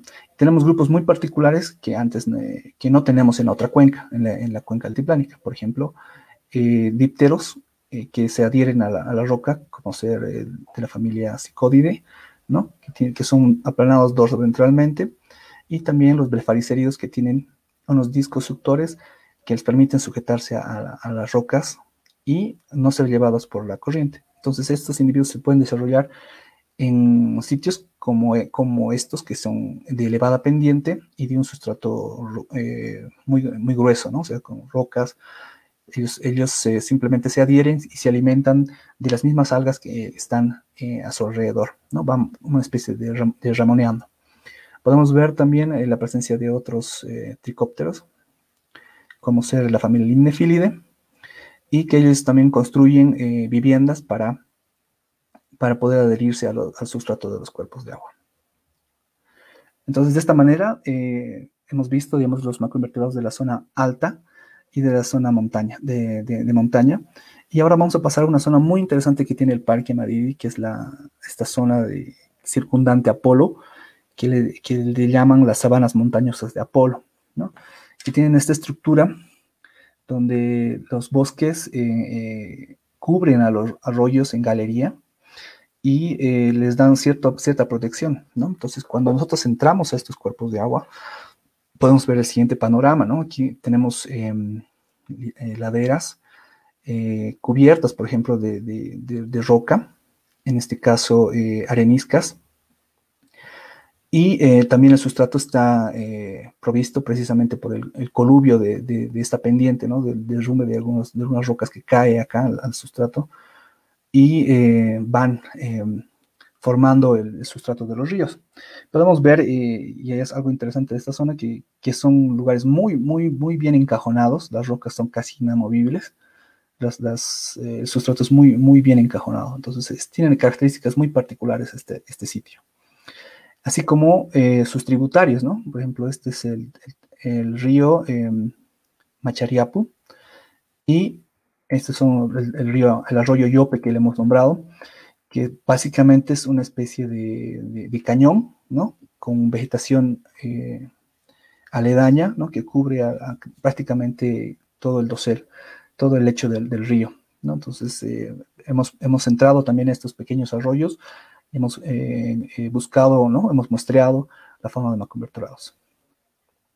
Tenemos también otra zona conocida como Mamacona, Y estos ríos tienen una influencia diferente a estos de la zona de Sarayo, en Apolo, precisamente porque estas descienden hacia el río Hondo, que es diferente al otro río que desemboca al río Tuichi. Entonces, en este sentido, la corriente tiene, por ejemplo, mucha más influencia yungueña, precisamente porque son ríos con mayor pendiente, ¿no? Y también hay mayor humedad. Entonces, ahí ya vemos un bosque desarrollado a ambos lados de la ribera, ¿no? Que no son sitios encajonados como hemos visto anteriormente. Entonces, tiene una influencia más yungueña estos sitios. Aquí podemos ver, por ejemplo, las nacientes del río Mamacona, y más abajo podemos ver cómo se desarrollan con unos bosques bastante tupidos alrededor, con algunas zonas de deposición pequeñas, ¿no? que tienen. También tenemos el río Sipía, ¿no? Que están en la misma zona, pero este sitio está un poco más abajo y está el río principal, en donde se ha muestreado, es el río Tuichi, y se ha buscado otros tributarios que nos han ayudado a complementar la información. Podemos ver las características del río principal y de los tributarios, ¿no? Que tienen esa misma característica que hablábamos, ¿no? Que son bien cubiertos. Dentro de estos ríos podemos observar, ¿no? la presencia y característica de estos grupos. Por ejemplo, este hemíptero, ¿no? Que es del género Cryphococcus, Cryphocricos, que está siendo habitado por este otro individuo, que es un foronte, el género Stempis Chitoneura, ¿no? Y vive en él entre las coxas posteriores, crea su habitáculo y el individuo se desarrolla. Entonces, es algo interesante que ha sido reportado por Roback en los años 70, perdón, y que actualmente estamos redescubriendo esta información ya en Bolivia, ¿no? Esta información ha sido descrita en el Perú. Sin embargo, este comportamiento, bueno, actualmente tenemos un tesista que está haciendo investigación sobre qué está causando este efecto, ¿no? O sea, qué está causando el que este individuo escoja a este hospedero para colonizarlo. Y hemos visto diferentes individuos que tienen, bueno, desde individuos ya desarrollados, grandes, hasta individuos muy pequeñitos, ¿no? Que ya tienen escogido como un hábitat. Parece que el individuo se desarrolla completamente, pupa, y la pupa parece que es la que sale para convertirse en adulto, y rápidamente es colonizado por otro grupo, por otro quironómido más pequeñito, ¿no? De un estadio más pequeño. Entonces es algo muy interesante que hemos podido observar. Después hemos visto este grupo, ¿no? Que es la familia Oligoneuridae, que son efemerópteros que son muy poco conocidos en Bolivia, ¿no? Hay muy pocos lugares donde se los ha encontrado. Y son grupos muy interesantes que hay que seguir trabajando con ellos. Y este grupo, por ejemplo, de coleópteros, que son los efénidos, que están pegados de la misma forma que los dípteros, ¿no? Pegados a las rocas, ¿no? Han evolucionado en ese mismo sentido. Y básicamente no se los puede observar a no ser que uno realmente talle las piedras para que salgan estos individuos, ¿no? Entonces tienen un hábito muy específico y les va muy bien en este tipo de ambientes. También tenemos en esta misma zona individuos de depredadores de Perlide, ¿no? Y diferentes tipos de odonatos, ¿no? Algunos de ellos que tienen hábitos más de predación, en el sentido de que esperan a su presa, y otros que son más lanzados, ¿no? Que van a la caza de sus presas. Y en el sentido de lo que son nuevos registros, hemos hecho como les he dicho, hemos hecho una evaluación a nivel de familia. Sin embargo, estos grupos han saltado a la vista, ¿no? O sea, por ejemplo, aquí tenemos este grupo que es, Ititrichia, es del género de la familia Hydroptilidae, que resalta por sus formas. Estas fotografías nos ha apoyado el biólogo Marto Rico, que, bueno, se ha empeñado en ayudarnos y, bueno, hasta sacar una fotografía más lúcida, ¿no? Son individuos muy pequeños estos Esto es 1 milímetro, ¿no? Esta es la escala de 1 milímetro. Entonces son niveles muy pequeños y las cámaras realmente tienen que dar lo mejor de sí para tener fotos de ellos. Entonces, en base a esto tenemos este trabajo que está pendiente todavía para ser publicado. Entonces, estamos buscando una revista que nos pueda ayudar a sacar esta información, ¿no? Estos nuevos reportes para el parque. Vamos a ir un poco más abajo ahora, ¿no? Nos vamos a ir a Alto Madidi, ¿no? Alto Madidi esta zona, digamos, tiene un río principal, que es el río Madidi, y que tiene diferentes tributarios. Estos ríos, como podemos ver, son ya de una gran dimensión, son ríos muy, muy fuertes, y que también tienen una diferente variedad de ambientes, por ejemplo, como este, que son arroyos laterales, que contribuyen también al canal principal. Pero podemos ver, por ejemplo, en este caso, que este tipo de arroyo es completamente estancado, ¿no? En esta época tenía aguas, muchas partículas de sedimento, y la diversidad que encontramos en estos sitios también es baja. Y eso vamos a discutir un poquito más adelante. También tenemos sitios en el río Hondo. Esta foto ya les había mostrado, ¿no? Con las palizadas que bajan particularmente en este río, que es muy engañoso, ¿no? En ciertos momentos es imposible de navegar subiéndolo, y puedes tardar días intentando llegar a tu estación de muestreo, pero en cuestión de horas puedes llegar a descender desde arriba hasta la parte baja, precisamente cuando hay un poco más de agua, ¿no? Entonces es un ambiente muy, muy, muy interesante y muy engañoso también. Es la parte alta del Hondo, ¿no? Donde tenemos ahí una cuchilla, y precisamente tenemos este sustrato grueso, ¿no? Que por detrás tenemos también estos ambientes donde hay bastantes pozas, y hemos tenido la suerte de pescar un par de pacúes para el estudio de peces. Y también tenemos este tipo de arroyitos pequeños, ¿no? Que también aportan una diversidad de macroinvertebrados específica. Por otro lado tenemos el río Tuichi, ¿no? Que es igual que Alto Madidi, es un río grande, ¿no? Que ya tiene, por ejemplo, en este caso, más pronunciados los depósitos de sedimentos. En este caso todavía son mixtos, tenemos arena y piedras, ¿no? Cuando ya el río está mucho más desarrollado, tenemos solamente arena, ¿no? Entonces esta todavía es una parte en la que el río es tanto transporte de sedimento como depósito de sedimento. Esta es otra parte. Y comentarles que estas fotos han sido tomadas un día muy soleado, pero al día siguiente de esto, cuando hemos trabajado en los puntos, nos ha llovido increíblemente. Entonces vamos a hablar un poquito más adelante de eso también. Aquí tenemos el río Kendeque, que es un paraíso, ¿no? Y que para trabajar en él hemos hecho un viaje especial, ¿no? En el cual hemos estado una semana en él, y hemos trabajado con la parte de peces, ¿no? Y aprovechando también todo esto de la fauna de macroinvertebrados. Y finalmente tenemos el río Hit, ¿no? Que como Guido nos ha mostrado, es un río muy grande y que tiene características muy interesantes. Por ejemplo, tiene estas zonas como pantanosas en las pampas como tal, que generan arroyos, ¿no? Y con aguas bastante con aguas con características ácidas, ¿no? Y eso de alguna forma también hemos visto que afecta a la comunidad de macroinvertebrados, que vamos a ver un poquito más adelante cómo se estructura. Entonces en esta parte, ¿no? Podemos ver, por ejemplo, en esta parte de Piedemonte, los Corydalia, ¿no? El género Corydalus son estos megalópteros que miden más de 10 centímetros en algunos casos, y son depredadores top en la parte de macroinvertebrados, ¿no? Incluso se compiten con algunos peces pequeños por las presas, y es un grupo muy, muy interesante, ¿no? Que hay que darle también su peso.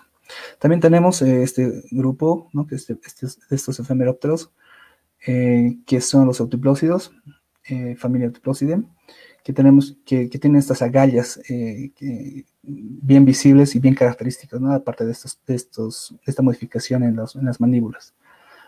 Y también a los hidrobiócidos, que son individuos que son característicos de estos ambientes, ¿no? Como colectores-recolectores.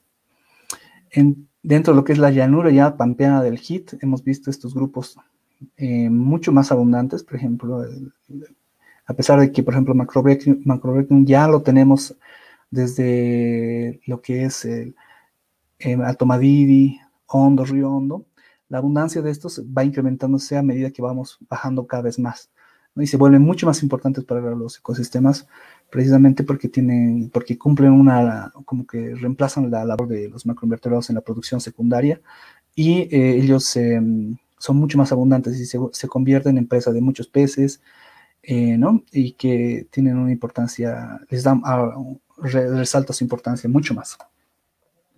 Entonces, todo lo que hemos hablado se resume en este NMDS, que básicamente cada punto es una estación de muestreo, y la cercanía entre los puntos nos dice que son más similares entre sí.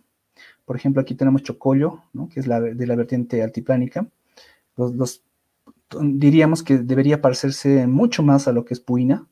Sin embargo, podemos ver que hay una diferencia incluso entre vertientes, ¿no? La vertiente altiplánica y la vertiente amazónica en la parte alta tiene ciertas características entre su fauna que seguramente está reflejándonos la variabilidad ambiental, ¿no?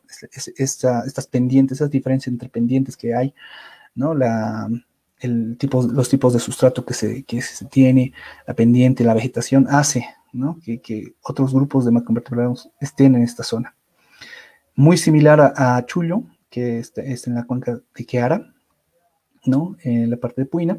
Y aquí en la parte media tenemos las estaciones de Sipía, Sarayo y Mamacona, que habíamos dicho que es una zona muy importante de diversidad, de alta diversidad, ¿no? Y que es, bueno, vamos a hablar un poquito más adelante, adelantando, que es donde tal vez deberíamos centrarnos en un futuro si queremos tener información, o sea, encontrar nuevos grupos taxonómicos, ¿no? En el esfuerzo para las futuras investigaciones. Y en la parte de Piedemonte tenemos a los ríos Alto Madidi, Hondo, Tuichi y Kendeki. Y en la parte más baja, bien característico, precisamente por esta ausencia, por esta baja cantidad de grupos taxonómicos en macroinvertebrados, tenemos todo lo que es las pampas del HIT y con el río HIT, ¿no? Y bueno, también hemos visto un poco esto del gradiente altitudinal que tenemos. Precisamente tenemos sitios que están muy altos, ¿no? Precisamente con baja diversidad. ¿Por qué? Porque tenemos la altitud, son ambientes muy extremos, ¿no? Son ambientes muy fríos, son ambientes que tienen bastante efectos del glaciar, ¿no? El glaciar sigue soltando sedimentos glaciares, entonces son lugares muy extremos. Por eso la diversidad tiende a ser baja a grandes altitudes, ¿no? Y a medida de que vamos bajando, la diversidad se incrementa, precisamente porque las condiciones ambientales también mejoran, ¿no? Hasta cierto punto. Y en esta parte en la parte media, tenemos precisamente los sitios que hemos hablado. Sipía, Sarayo y Mamacona, ¿no? Estos sitios de acá, donde encontramos la mayor diversidad de macroinvertebrados en la región. Y en la parte media-baja tenemos sitios con la menor diversidad, precisamente en rojo. Acá están los sitios que tenemos en HIT, ¿no? Que habíamos dicho que también tiene una baja diversidad, precisamente por estos ambientes probablemente que tienen un pH muy bajo, ¿no? Entonces vamos a discutir un poco más adelante, pero ya adelantamos ese tipo de resultados. Dentro de las condiciones ambientales podemos ver que la temperatura, obviamente, tenemos un gradiente altitudinal desde glaciares, entonces la temperatura sí es algo importante, pero también tenemos acá el índice de Fancú, que habíamos hablado de la inestabilidad. Eso quiere decir que los ambientes más inestables están en este sector, en el lado derecho, y en el lado izquierdo tenemos los sitios más estables. Entonces, eso es importante reconocer, ¿no? Que aquí tenemos un grupo en el lado izquierdo, que son los grupos de montaña y alta montaña, y en la izquierda tenemos los sitios de muestreo que están en pie de monte y en la parte baja. Entonces, esta discriminación ya nos da una idea de la importancia, ¿no? de la estabilidad del hábitat en el ambiente. Perdón, en la composición, claro, en el ambiente, en la caracterización. Es así que con este índice FANQ que hemos calculado, hemos hecho una relación con el índice BMWP y hemos obtenido una relación negativa, precisamente. ¿Por qué? Porque cuando tenemos sitios más inestables, tenemos un índice BMWP bajo, ¿no? Precisamente, ¿por qué? Porque esta relación está diciendo que cuando hay mayor inestabilidad, los índices no llegan, o sea, la diversidad del sitio no llega a tener valores altos.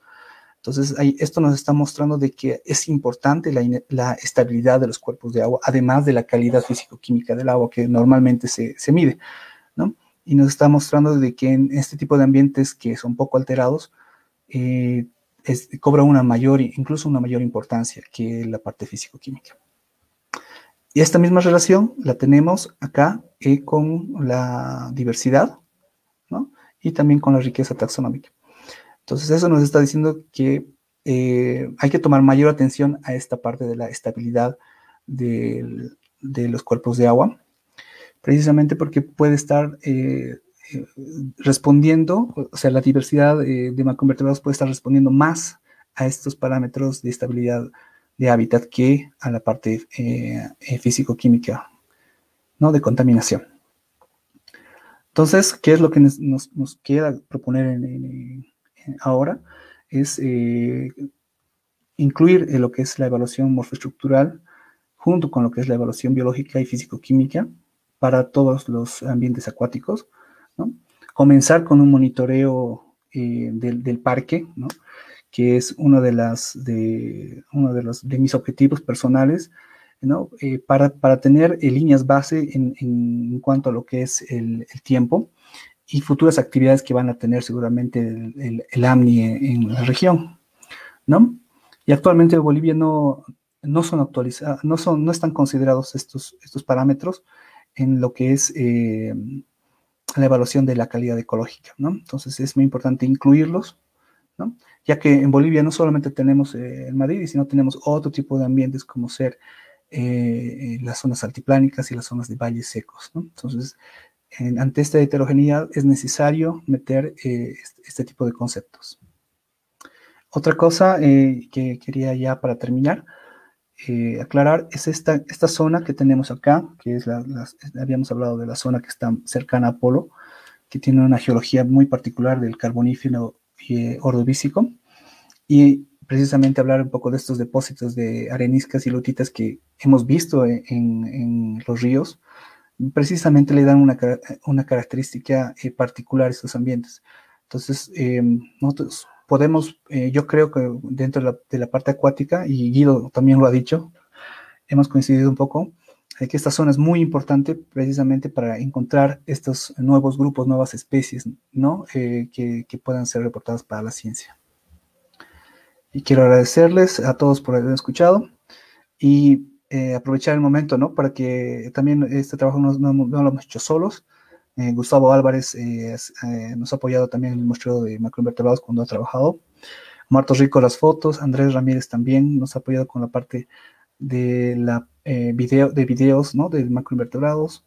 Ángela Montesinos, Eric Loaiza, Oscar Ayala, Kelvin Herbas nos han acompañado en campo en diferentes momentos y quiero agradecerles ahora también. Y hemos tenido también un gran apoyo, ¿no? De nuestros técnicos, de nuestros guías como Melvin, nuestro Matón y Piojito, que son los que ahorita más me acuerdo, pero sin embargo los guías nos han apoyado en todo momento, ¿no? Y han hecho que podamos volver acá sanos y salvos para que podamos compartir con ustedes todo esto. Y también felicitar al equipo de comunicación que ha organizado todo este evento, que para mí es una gran alegría. Muchas gracias a todos. Con eso termino. Gracias. Bien, muchas gracias, Jorge. Sin duda el mundo de los macroinvertebrados es fascinante. Tu trabajo es un gran aporte al conocimiento de macroinvertebrados para el Parque Madidi. Debo transmitir también que hay varias felicitaciones a tu trabajo, incluso desde el Perú. Bueno, creo que ahora podemos pasar al espacio de preguntas. Bien, esta pregunta va para Guido. Dice, ¿qué ley o decreto o norma protege a los peces tropicales amazónicos? Especialmente habla de la especie de coridoras. ¿Cómo se puede proteger para la comercialización? Ok, bueno, hay una ley de pesca general y obviamente tenemos leyes más generales como de medio ambiente y específicamente para los peces con valor ornamental, que creo que va por ahí la pregunta, se estaba trabajando un reglamento que regule esa actividad porque no hay ninguna regulación para esa parte. Y estaba en proceso. Entonces es una tarea pendiente ahí entre, obviamente, las instancias pertinentes y el apoyo técnico que podemos conformar. Entonces, pero no hay nada específico para ese grupo, solo una propuesta. Muchas gracias, Guido. Luego también preguntan si se han registrado cambios en la temperatura de los distintos cuerpos de agua que se han trabajado. Y preguntan cómo puede afectar esto a la cantidad de peces. Uh-huh. Bueno, el tiempo que nosotros hemos trabajado no es tan grande, ¿no? Para ver una variación de temperatura en un mismo sitio, se necesitaría un monitoreo de varios años. Y obviamente estamos en un escenario de cambio climático y sin duda cuerpos de agua con profundidad muy escasa, como esta laguna que les mostraba, sin duda van a tener una mayor temperatura, ¿no? Y por consiguiente efectos en la diversidad de peces. Ya se han registrado algunos eventos de mortandades masivas, ¿no? de peces que están principalmente asociadas a la falta de oxígeno. Entonces, estos eventos esperemos que no sean más frecuentes, pero es previsible si es que no se toman acciones para evitar que incluso como país nosotros emitamos tantos gases de efecto invernadero, ¿no? Estamos viviendo en una época de incendios y todo eso repercute, ¿no? O sea, el hecho de que estemos modificando tanto nuestra atmósfera hace de que la disponibilidad de agua disminuya y con eso obviamente los cuerpos de agua se ven afectados. Entonces es un ciclo, ¿no? Que está todo enlazado. Y obviamente hay acciones que tomar, pero de una forma integral, ¿no? Para evitar mayores desastres. Muchas gracias, Guido. Bueno, la siguiente pregunta también va dirigida a la parte de los peces. Dice, ¿qué acciones están tomando respecto a la contaminación del agua por la actividad minera en la fauna de peces, bueno, y también de macroinvertebrados? Sí. Bueno, voy yo, otra vez luego Coquito puede complementar. Ese es otro aspecto bien determinante, ¿no? La contaminación por la liberación de mercurio es terrible y sin duda es una de las más fuertes con las que se enfrenta la ichtiofauna. Y no hay una regulación específica para que eso se evite. Y si es que hay, o sea, la aplicación es muy escasa. Lo que sí conocemos es de que hay algunas iniciativas que hacen eso, que hacen esta extracción de oro, que sí quieren hacerlo mejor, ¿no? Y tal vez ese es el camino, ¿no? En el hecho de rehusar su mercurio y no liberarlo.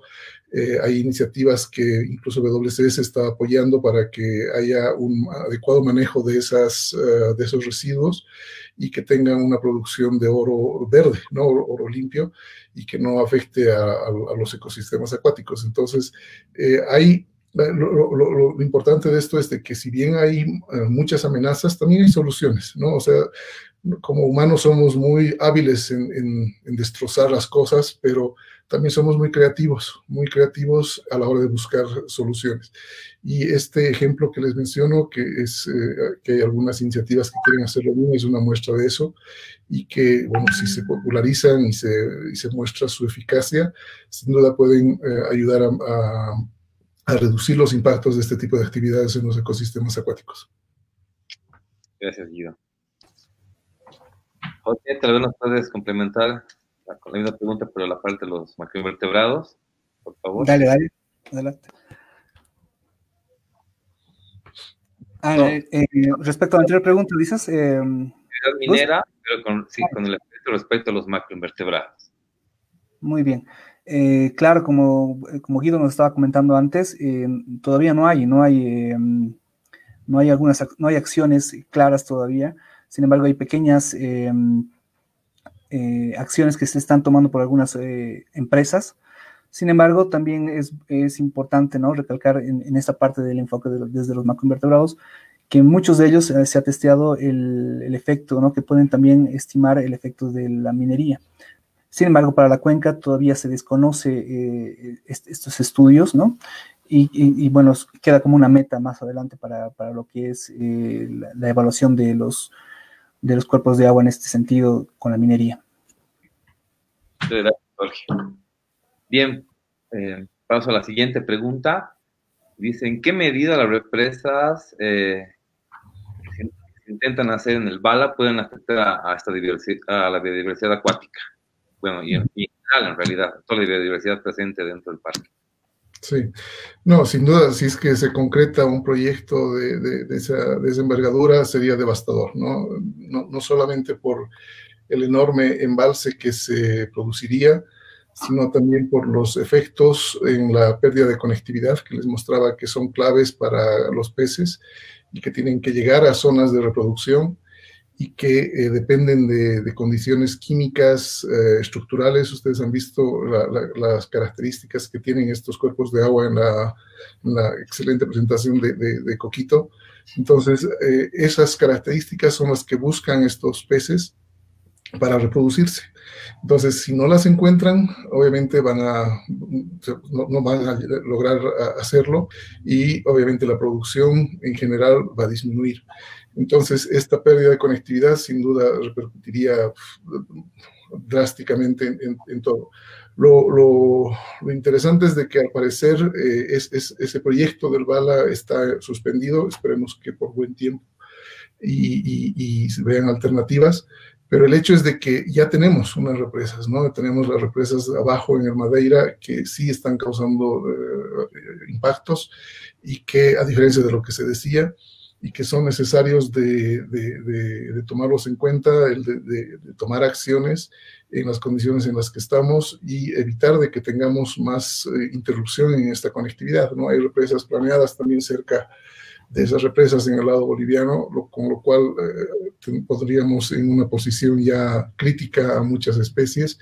Entonces, el hecho es de que si bien hay proyectos planeados, ya tenemos otros que están hechos. Entonces, y es necesario tomar acciones de mitigación, es necesario tener políticas y acciones locales que vayan en favor de la preservación de estas especies que, como les dije, la gran desventaja que tienen es que no se las ve, ¿no? Hay que sacarlas para que se las vea y eso limita mucho el tener ese acercamiento con el carisma, ¿no?, de la gente. Entonces, creo que va por ahí lo que podría comentar en ese tema.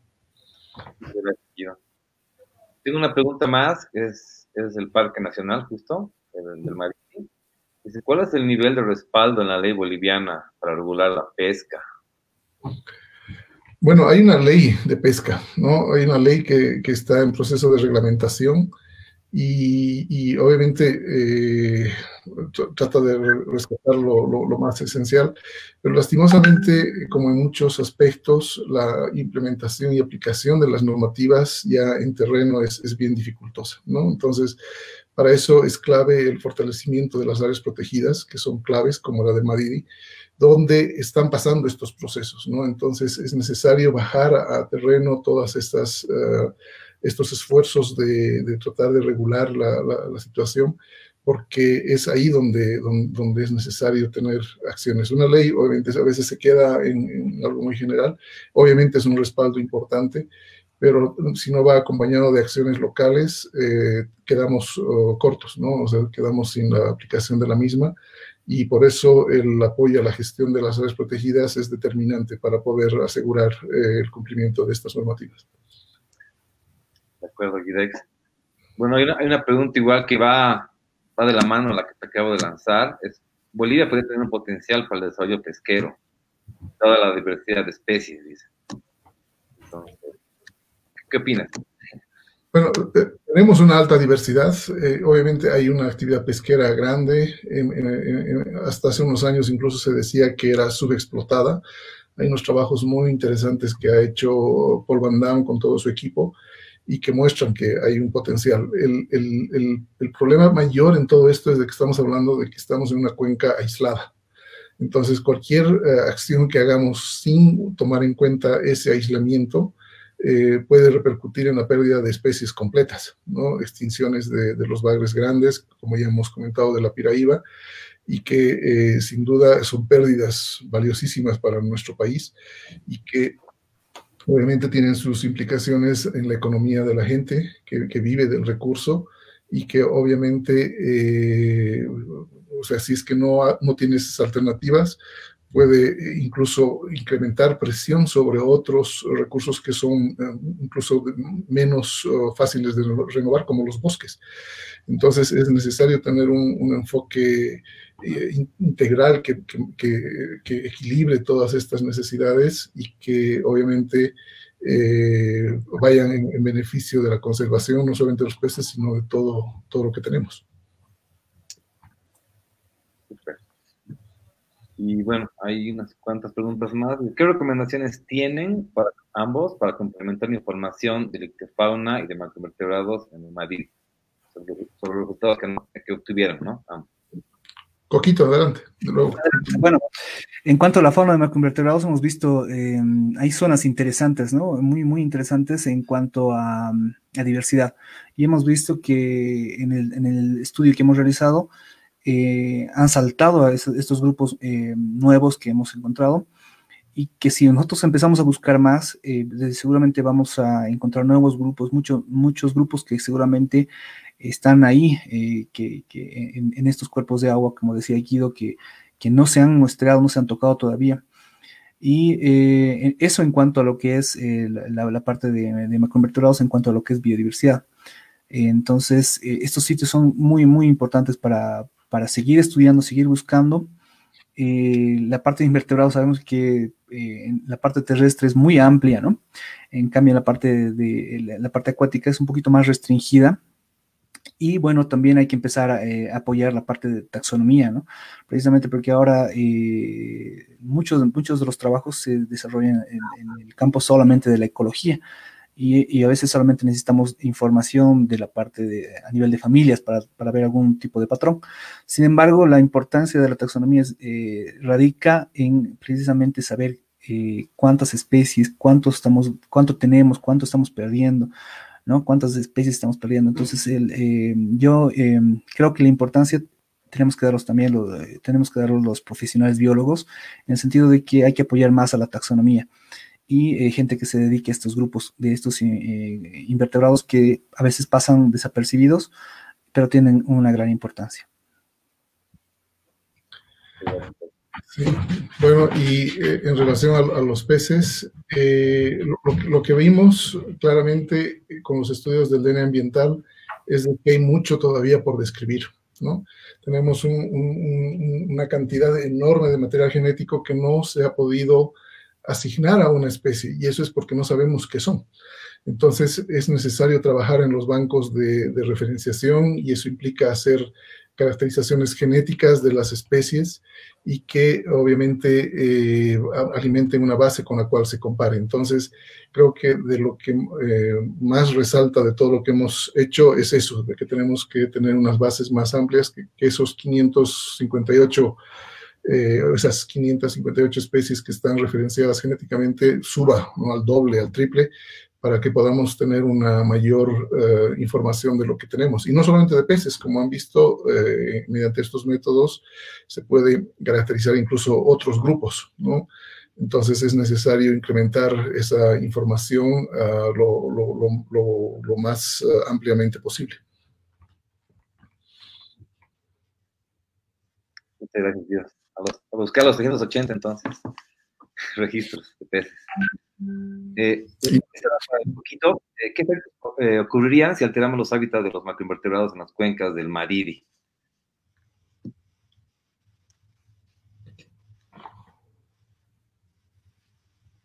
Creo que se perdió el audio. No se te escucha, Coquito. Perdón, ahora sí. Ahora. Precisamente es uno de los enfoques que tiene este grupo, ¿no?, de trabajo. Los macroinvertebrados son bioindicadores, ¿no?